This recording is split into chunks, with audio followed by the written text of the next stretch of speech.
Біздің ана тілімізді, қазақ тілімізді екінші орынға қойып жатыр. Міне блогерлер, міне айтып жатыр осылай. Тыңдаңыздар. Бірақ бұл жерде бір ғана пункт өзгеріссіз қалып тұр да. Қандай? Қазақстан Республикасы мемлекеттік тілі қазақ тілі, орыс тілі ресми түрде қазақ тілімен тең қолданылады дейді. Мемлекеттік ұйымдарда, өзін басқару органдарында. Райымбек Батыр ескерткіші. Біздің мына көк туымыз неге желбіремей тұр деп ойлайсыздар, достар? Қазір жел тұрмай тұрғаннан кейін желбіремей тұрма, жоқ әлде қазір біздің тіліміздің тапталып тұрғанынан желбіремей тұрма, қалай ойлайсыздар? Осы ретте әлеуметтік желіде бір топ азамат алдағы күндері өзгеретін конституцияға мемлекеттік тілде, ресми тілде, қазақ тілі деп жазылу қажет деп билікке өтініштерін жіберіп жатыр. Ата заңдағы 7-ші баптың 2-ші тармағындағы орыс тілі деген сөз алынып тастау керек. Менің ойымша, достар, біздің тілімізге осылай бір қауіп төніп тұрды. Содан кейін туымыз да желбіремейді, өзіміз де қазір желбіреп тұрған бір шамалы жағдайымыз. Қадыр Мырзали атамыз айтты ғой, ана тілің арың бұл, ұятың болып тұр бетте, өзге тілдің бәрін біл, өз тіліңді құрметте дейді. Біз басқа тілге қарсы емеспіз да, бірақ неге біздің қазіргі конституциямызға біздің ана тілімізді, қазақ тілімізді екінші орынға қойып жатыр? Достар, айтыңыздаршы, неге біз орыс тілін қазақ тілімен бірдей қойық деп отырмыз? Барлық мекемелерде, басқа жерде, міне блогерлер, міне айтып жатыр осылай. Тыңдаңыздар. Қазақстан Республикасының Конституциясының 7-ші бабының 2-ші тармағында көзделген, яғни мемлекеттік ұйымдар мен жергілікті өзін-өзі басқару органдарында орыс тілі ресми түрде қазақ тілімен тең қолданылады деген норманы алып тастауды сұраймыз. Біздің конституциямыз күнделікті өзгеретін жай парақ емес.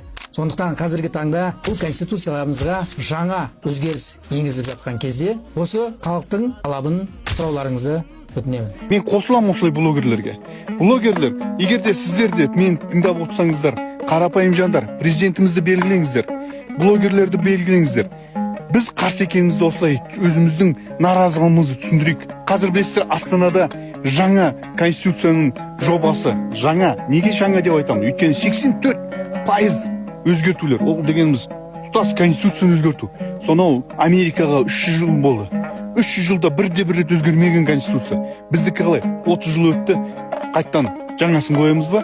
Бақытжан Базарбек депутат, білесіздер өздеріңіз, талай бір жерлерді қайтарып, талай бір жақсы жұмыс істеген жігіт. Оның өзі де міне, уақыт келді, заман талабы өзгерту керек деп айтып жатыр.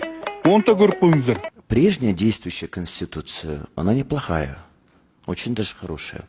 Но время меняется, жизнь меняется, условия меняются. Конституция должна с опережающими темпами идти. Конституция – это облик страны. Біздің ата-бабамыз, осы батырлар жалпы еліміз үшін, жеріміз үшін, тіліміз үшін, дініміз үшін күрескен. Біз де сол үшін күресуіміз керек, айтуымыз керек, жеткізуіміз керек, достар. Мұндай болмайды. Біздің қарсылығымызды соны президенттен бастап барлық шенеуніктер есту керек. Қолдаңыздар, таратыңыздар. Қазақ тілі, жалғыз тіл болу керек елімізде.